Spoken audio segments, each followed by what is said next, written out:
Hey there, friends. In this video, I'm going to show you a unique feature Lively Wallpaper has, which is using websites as wallpapers. So let's start with something simple. Let's go ahead and open my browser over here. And let's say I want to be updated on the time across the world. So I'm going to go on over to the world clock. I'm going to copy the link. Then I'm going to go to Lively Wallpaper. Click on this plus icon to add wallpaper button. And then I'm going to paste the link here in this URL bar. Then I'm going to click on this arrow to start loading it. And we can now name our wallpaper. So let's say world clock. Let's click on OK. And it should load into the program very nicely. So this is a pretty cool and unique feature that Lively Wallpaper has, and I haven't seen many others done the same.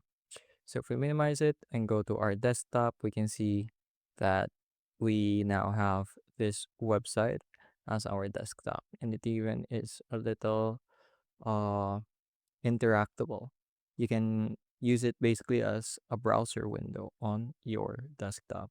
So another cool thing you can do is use online web apps, WebGL apps as wallpapers.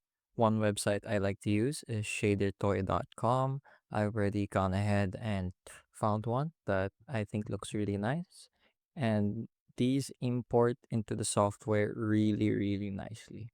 So I'm gonna go ahead and paste that, do the same process. Gonna click on this arrow, and here there's a security verification. We'll let it respond first, and there we go. It automatically got the video file from the web page and turned it into a background. So I believe the name of this was the universe within, so that's what I'll name it. Then I'm gonna go ahead and click OK, and it should import. Once that's done, I can select it as my wallpaper. And then once I go to my desktop, once this has finished loading, I suppose, there we go. We have a nicely animated wallpaper for our desktop. So there are plenty of other choices on the internet that is available. If you would like to go ahead and use the same website, feel free to do so. There's plenty of others that offer a similar aesthetic. So that's how you can turn your websites and WebGL apps into wallpapers using Lively Wallpaper. I hope you learned something new and something useful, and thank you for watching.